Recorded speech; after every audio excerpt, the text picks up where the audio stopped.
উফ, বাপ রে বাপ, কি রোদ! আহ, বৃষ্টির প্রকোপ কাটতে না কাটতেই চড়চড়িয়ে কাঠ ফাটা রোদ্দুর। এবার মনে হচ্ছে রোদের ঠেলায় আমার টাকটাই ফেটে যাবে। দূর দূর, কখনো মুষলধারে বৃষ্টি, আবার কখনো চড়া রোদ। এইভাবে এইভাবে কি শান্তিতে থাকা যায়? হ্যাঁ বলো ভাই। ঠিক বলেছো ভাই, এই কর্মজীবনে কোনোদিন কোনো আনন্দই নেই। হয়তো হয়তো ভগবান আমাদের কপালে সুখ দিতে চান না। কি ব্যাপার চাষি ভাইরা, সবাই এরকম মনমরা হয়ে বসে আছে কেন? কি করব বলো গোপাল দাদা, জীবনে তো কোনো আনন্দই নেই। হ্যাঁ গোপাল দাদা, সত্যিই কোনো আনন্দ নেই। আমাদের রাজ্যটা কেমন একটা ওই মরা রাজ্য হয়ে উঠছে। কি আর করবে বলো, এই কদিন আগে যা বন্যা হলো পুরো রাজ্য ভাসিয়ে দিল। কিন্তু এখন তো আবহাওয়া বেশ ভালো। তা তোমাদের মন খারাপের কি কারণ? আসলে ওই কাজ আর খাওয়া দাওয়া ছাড়াও তো আমাদের একটা জীবন আছে নাকি গোপাল দাদা? মহারাজ আমাদের জন্য এত ভাবেন, কিন্তু ওই দিকটা কোনোদিন ভাবেন না। তা মহারাজকে কি করতে বলো? কতদিন বলো বলো, কতদিন আমাদের রাজ্যে কোনো যাত্রা হয়নি? হ্যাঁ, আমাদের জীবন থেকে শখ আহ্লাদ সবকিছু জলাঞ্জলি হয়ে গেছে গো গোপাল দাদা। ও গোপাল দাদা, তুমি তুমি মহারাজকে একটু বোঝাও না। আমাদের রাজ্যে কতদিন কোনো আনন্দ উৎসব হয়নি। এবার যেন কোনো একটা অনুষ্ঠান হয়। ঠিক আছে, আমি এক্ষুনি মহারাজের কাছে গিয়ে তোমার আর্জির কথা জানাচ্ছি। চলি ভাইরা, রাজসভায় যেতে আবার অনেক দেরি হয়ে যাচ্ছে। আচ্ছা আচ্ছা গোপাল দাদা, এসো। দেখেছেন মহারাজ, দেখেছেন গোপাল কত বড় অবাধ্য লোক। এতক্ষণ হয়ে গেল রাজসভা শুরু হয়েছে, এখনো গোপালের নাম গন্ধ নেই। হ্যাঁ, এই তো চলে এসেছে গোপাল, এসো এসো। কি গোপাল, আজও রাজসভায় দেরি হলো কেন? এবার নিশ্চয়ই কোনো একটা গুলগপ্প দেবে। আর বলবেন না মহারাজ, রাজসভায় আসার পথে হঠাৎ চাষি ভাইদের সাথে দেখা। হ্যাঁ, দেখা হলো তো কি হলো? গল্প করতে শুরু করে দিলে? না না মহারাজ, কল্পনা, আমি ওদের কষ্টের কথা শুনছিলাম আর কি। ও, তা কি কষ্ট ওদের? হ্যাঁ গোপাল, বলো বলো বলো, কি কষ্ট আমাদের ওই চাষি ভাইদের? কোনো শরীর খারাপ বা ওই রোগ ভোগ হলো নাকি? এখন তো পরিবেশ ভালোই আছে, তো চাষাবাদের আবার কি সমস্যা দেখা দিল? সব ভালো আছে মহারাজ, কিন্তু কিন্তু ওদের মন ভালো নেই, এটাই ওদের সমস্যা মহারাজ। ও আচ্ছা, এই ব্যাপার। তা কি করতে হবে বলো? মানে ওদের মন ভালো করার জন্যে? আমাদের রাজ্যে ওই যাত্রাপালা করতে হবে মহারাজ। হ্যাঁ, যাত্রাপালা? ওরে বাবা, সে তো অনেক খরচ সাপেক্ষ ব্যাপার। কদিন আগেই তো বন্যা হয়ে গেল, আর তাতেই তো রাজকোষ প্রায় অর্ধেক খালি। এখন আনন্দ উৎসব, যাত্রা এইসব করতে গেলে তো রাজকোষ তো পুরোটা ফাঁকাই হয়ে যাবে। হ্যাঁ মহারাজ, আমি একদম আপনার সাথে সহমত। এসব বিলাসিতা ফুর্তির কোনো দরকার নেই। আপনি চুপ থাকুন। আসলে চাষি ভাইরা হাজার কষ্টের মধ্যেও সারা জীবন চাষ করে গেল, কিন্তু এদের আনন্দের কথা কেউ ভাবলো না। তাই আমি চাই আমাদের রাজ্যে একটা আনন্দ উৎসব হোক, যাত্রা হোক। আমিও চাই, আমিও চাই। আমিও চাই যাত্রা হোক। আচ্ছা ঠিক আছে ঠিক আছে, সে না হয় হবে। রাজবাড়ির অত বড় প্রাঙ্গণ আছে, সেখানেই হবে। কিন্তু টাকা কি করে জোগাড় হবে গোপাল? মানে রাজকোষের হাল তো বেহাল। মহারাজ, আমার মাথায় একটা দারুণ পরিকল্পনা আছে। তাতে আপনার রাজকোষ থেকে একটা কানাকড়িও খরচা হবে না মহারাজ। কি পরিকল্পনা গোপাল? মহারাজ, আমরা সকল রাজসভাসদগণ কোনো না কোনো কাজে বিশেষভাবে পারদর্শী। তা আমরা সবাই যদি নিজেদের প্রতিভা প্রদর্শন করে টাকা নিয়ে আসি। বাহ বাহ বাহ বাহ, এ তো দারুণ প্রস্তাব। শুধু রাজসভায় বসে থেকে থেকে তোমাদের প্রতিভায় মরচে ধরে যাচ্ছে। এতে তোমাদেরও ভালো, আর রাজ্যবাসীদেরও ভালো। উমা, তাহলে আর রইল না কোনো চিন্তা। নাচ হবে, গান হবে, ধিনতা তা ধিনতা। আচ্ছা মহারাজ, বিজ্ঞানী না হয় বিজ্ঞানের খেলা দেখাবে, রাজজ্যোতিষী ভাগ্য গণনা করবে, কিন্তু গোপাল কি করবে? আমি ছদ্মবেশে বিজ্ঞাপন করব। কোনো লোক যদি না আসে, তাদের আনার দায়িত্ব আমার। সাবাস গোপাল, সাবাস। এই তো যাই, তাহলে কালকে থেকেই শুরু করে দাও। তোমরা প্রত্যেকে বিভিন্ন জায়গায় তোমাদের প্রতিভার প্রদর্শনী করো। যথাজ্ঞা মহারাজ। সবই তো বুঝলাম, এখন শুধু দেখার মন্ত্রীমশাই কি করে যাত্রার জন্য টাকা আনে। সেসব নিয়ে কোনো চিন্তা করতে হবে না তোমাকে গোপাল। আমি আমার প্রতিভা দেখিয়ে এত টাকা আনবো যে তাক লাগিয়ে দেব। ঠিক আছে, তার সময়ই কথা বলবে।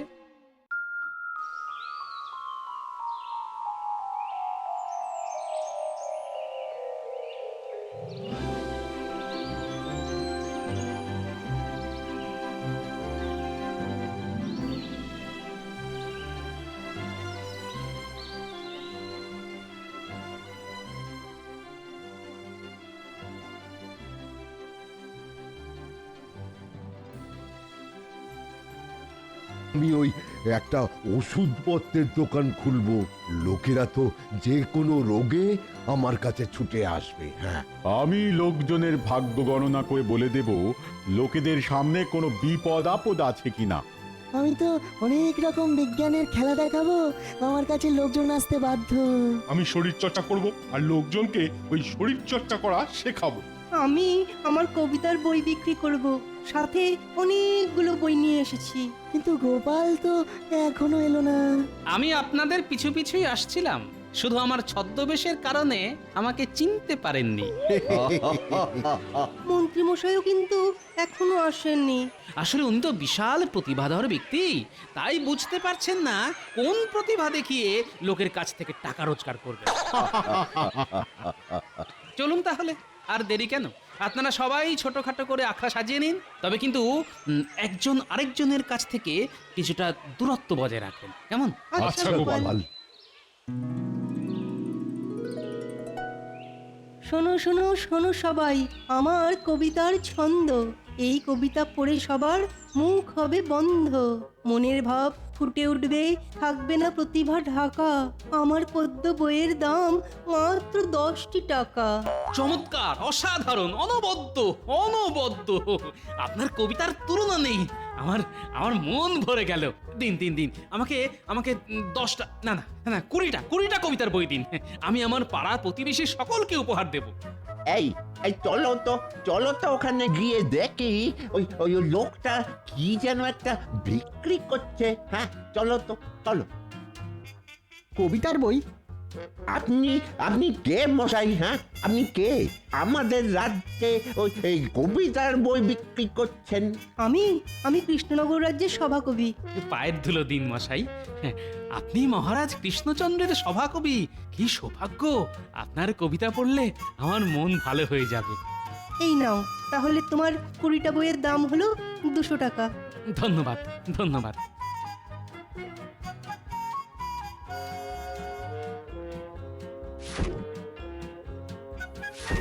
বাবা বাবা, হ্যাঁ, কি এমন কবিতা লেখেন যে ওই লোকটা 20টা বই নিল? আপনারাও নিন না, এই নিন না। না পড়ে কি কবিতার ছন্দের আনন্দ পাবেন বলুন? নিজে পড়ুন এবং অন্যকেও পড়ার সুযোগ করে দিন। এই, আমাকেও তাহলে ওই 5টা বই দিন। হ্যাঁ, আমাকে 10টা দিন, আমার অনেক প্রতিবেশী আছে। আচ্ছা, এক্ষুনি দিচ্ছি। এই নিন নিন নিন না।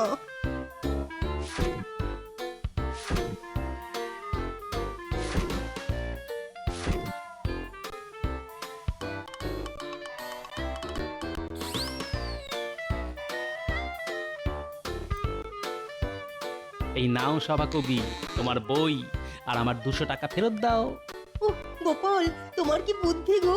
শুধু বিজ্ঞাপন করে আমার 15টা বই মুহূর্তের মধ্যে বিক্রি হয়ে গেল। এই নাও তোমার দেওয়া 200 টাকা। আমি এখন চললাম, যাই ওদিকে ওদেরটা দেখে আসি। আপনি আপনার বই বিক্রি চালিয়ে যান।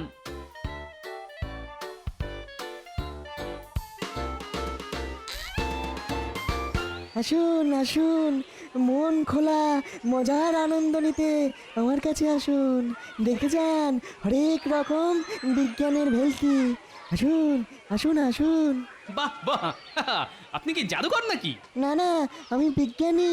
এই জগতে জাদু বলে কিছু নেই, সবই চোখের ধাঁধা আর বিজ্ঞানের খেলা। হ্যাঁ, তা খেলা দেখান তো দেখি।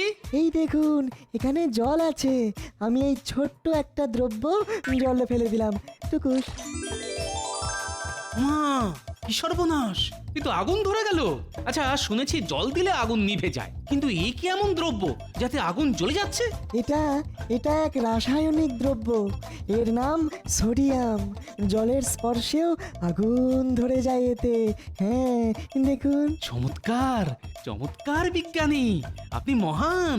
আমাকে আমাকে এই ছোট দ্রব্য দিন, আমি বাড়িতে গিয়ে আমার ছোট ছানাপোনাদের খেলা দেখাবো। তবে সাবধানে কিন্তু। মূল্য মাত্র 20 টাকা, 20 টাকা, 20 টাকা। হ্যাঁ হ্যাঁ, নিশ্চয়ই নিশ্চয়ই।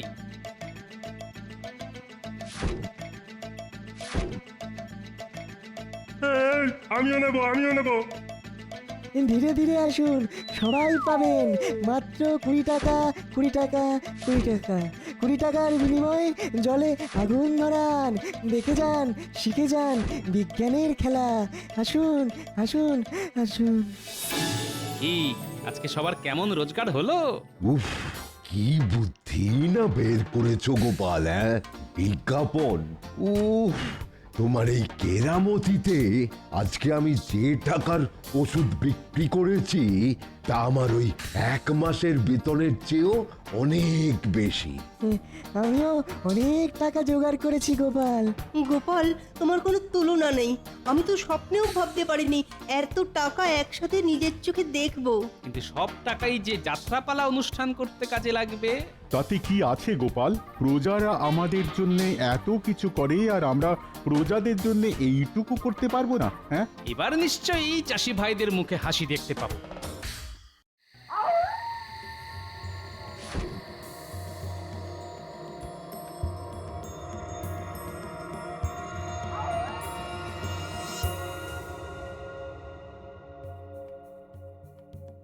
উফ, মন্ত্রী মশাই, আপনার বুদ্ধিতে আজকে এই এত বড় দাও মেরেছি।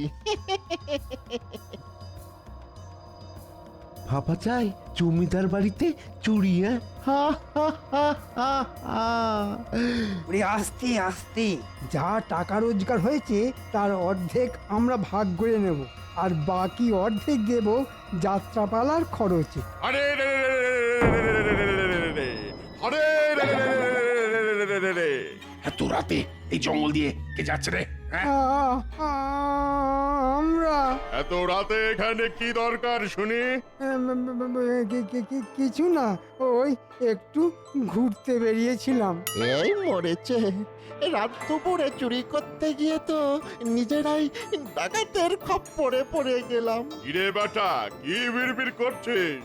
আমাদের কাছে কিচ্ছু নেই, বিশ্বাস করুন, আমাদেরকে ছেড়ে দিন না লক্ষ্মীটি। গলাটা কুচ করে কেটে দেবো? বল, যা আছে বের কর, বের কর বলছি।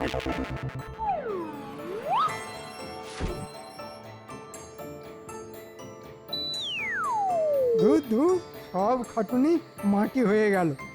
বেশ সাব্বাস, এ তো অনেক গয়না, হ্যাঁ? কোথা থেকে পেলি, হ্যাঁ? আসলে ওই ইয়ে মানে ওই জমিদারের বাড়ি থেকে। ওরে হতভাগা, তোর মুখে কি কিছুই আটকায় না বলে দিলি? আমরা সব নির্দোষ, বিশ্বাস করুন। সব এই যে এনার কথায়, মানে ওই কৃষ্ণনগরের মন্ত্রী মশাইয়ের কথাতেই করেছি। এত বড় সাহস আমাদের গ্রামের জমিদার বাড়ি থেকে চুরি করা! আজ তোকে কেটেই ফেলবো। আমরা বাড়ি যাব, অনেক রাত হলো তো, আমার বউ ডাকছে, আয় আয় আয়, আমি বাড়ি যাব। যা যা, তোরা দুজন চলে যা। শুধু শুধু তোদের এই মাথাটাকে রেখে যা। হ্যাঁ, এটাকে আগে জমিদারের কাছে নিয়ে গিয়ে আচ্ছা সে ধোলাই দেবো। তারপর সকালে তোদের ওই রাজার কাছে নিয়ে যাবো। হ্যাঁ, সব তো ফেরত দিয়ে দিয়েছি, আবার মারধর কিসের জন্যে? চুপ বেটা, একে চ্যাংদোলা করে নিয়ে চল জমিদারের কাছে।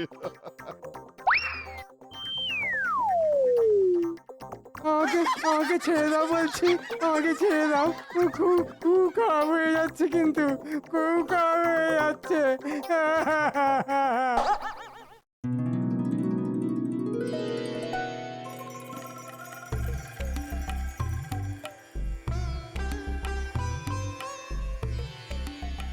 মহারাজ, একদিনেই আমরা সকল সভাসদ দারুণ সাফল্য পেয়েছি আর অনেক টাকা রোজগার করেছি। হ্যাঁ মহারাজ, এই টাকায় একটা না দুটো যাত্রা অনুষ্ঠিত করা যাবে। বাহ গোপাল, বাহ বাহ বাহ, বাহবা শুধু আমার নয়, সকল সভাসদদের প্রাপ্য। চমৎকার! তোমরা যে আমার রত্ন সেটা আমি জানতাম। আমি এও জানতাম তোমরা পারবে। তোমাদের ওপর আমার সব সময় পূর্ণ আস্থা থাকে। তাহলে মহারাজ, ওই যাত্রার দিনক্ষণ ঠিক করা হোক।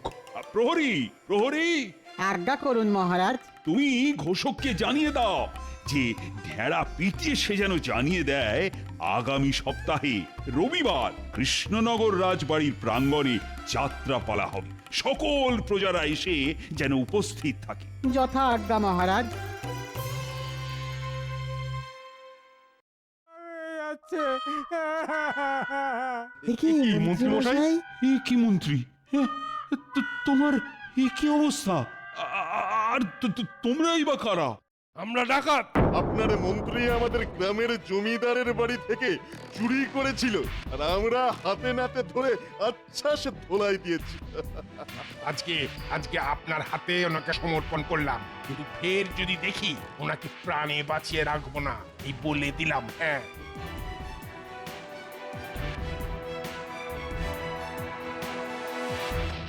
ছি মন্ত্রী ছি!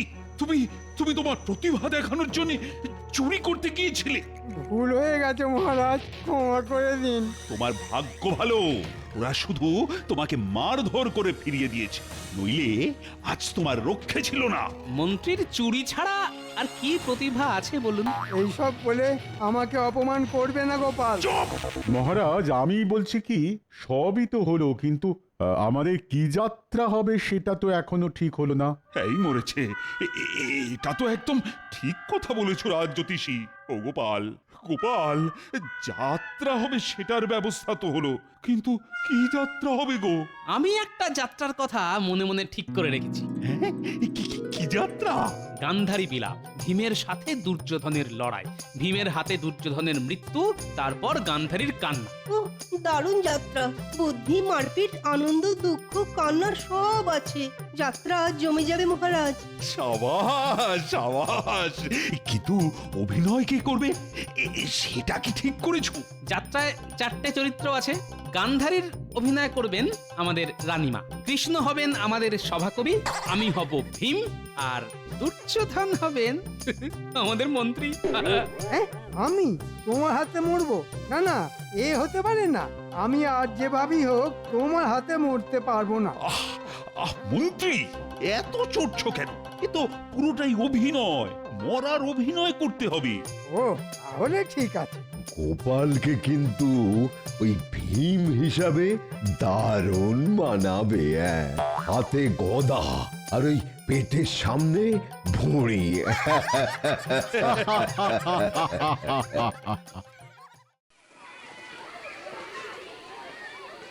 সত্যি গোপাল দাদার কোনো তুলনাই হয় না। ঠিক বলেছ ভাই, আমাদের মরা রাজ্যে গোপাল দাদার উদ্যোগে আবার আবার আনন্দ উৎসব হচ্ছে, যাত্রা হচ্ছে। কি সবাই প্রস্তুত তো? হ্যাঁ মহারাজ, প্রস্তুত। এখন শুরু হতে চলেছে আজকের যাত্রাপালা, গান্ধারীর বিলাপ। ওরে দুর্যোধন, আজ আমি তোকে বধিব, তোকে করিব ভূমিষ্ঠ।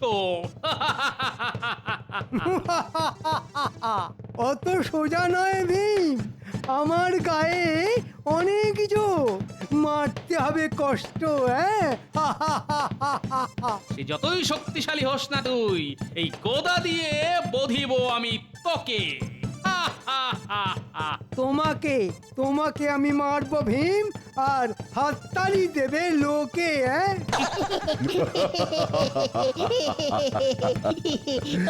কি এত বড় সাহস? আয় আয়, কাছে আয়, আজ দেখবো কার বাহুতে কত জোর। আজ আমি মাথা ফাটাবো তোর।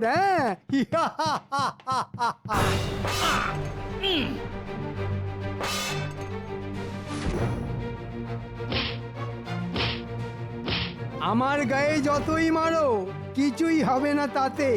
আমার গায়ে লোহার শক্তি, মায়ের আশীর্বাদ সাথে। ভীম, তুমি দুর্যোধনের উড়ুতে আঘাত করো, নইলে দুর্যোধন মরবে না। যথা আজ্ঞা প্রভু কৃষ্ণ। মা, মা, আমি চললাম মা। আজ দুর্যোধনকে বিনাশ করেছি আমি, বিনাশ। দুর্যোধন কোথায়, কোথায় আমার দুর্যোধন? দুর্যোধন রণে বনে আকাশে বাতাসে, কোথায় আমার দুর্যোধন? দুর্যোধন, আমি দুর্যোধনকে বিনাশ করেছি, ধর্মের স্বার্থে অধর্মের পূজারীকে বিনাশ করেছি। না না না, এ কিছুতেই হতে পারে না, হতে পারে না। দুর্যোধন! টুকি, এই তো রানীমা, আমি এখানে, আমি বেঁচে আছি। এ কি করছেন মন্ত্রী মশাই? শুয়ে পড়ুন, শুয়ে পড়ুন। আপনি মরার অভিনয় করুন। ধুর ছাই, নিকুচি করেছে মরে যেতে। আমি তোমার হাতে মরবো না। দূর দূর, এত ভালো যাত্রাপালা আর মন্ত্রী এসে সব শেষে ঘেটে দিল। তাহলে আর হাঁ করে দেখছো কি? মারো, মন্ত্রীকে মারো। আ উ উ ওরে বাবা রে, লাগছে লাগছে, আমাকে মারছো কেন? ওরে বাবা রে। তোমরা শান্ত হও, এ ছেড়ে শান্ত দে, হও। ছেড়ে দে রে বাবা, কি ছেড়ে দে। মুশকিল। লাগছে তো নাকি? না গোপাল দাদা না, এত খাটুনি করে যাত্রা করলে আর শেষে এসে কিনা ওই মন্ত্রী মশাই সব ঘেটে দিল। আজ আমরা ওই মন্ত্রীকে আর ছাড়বো না, ছাড়বো না, কিছুতেই না। বাঁচাও বাঁচাও। দাঁড়ান দাঁড়ান বলছি, দাঁড়ান। আজ আর কেউ আপনাকে বাঁচাতে পারবে না। তোমরা দাঁড়ান বলছি, দাঁড়ান। তোমরা থামো, থামো বলছি। কি মুশকিল রে বাবা, কেউ কথা শোনে না। থামো, থামো।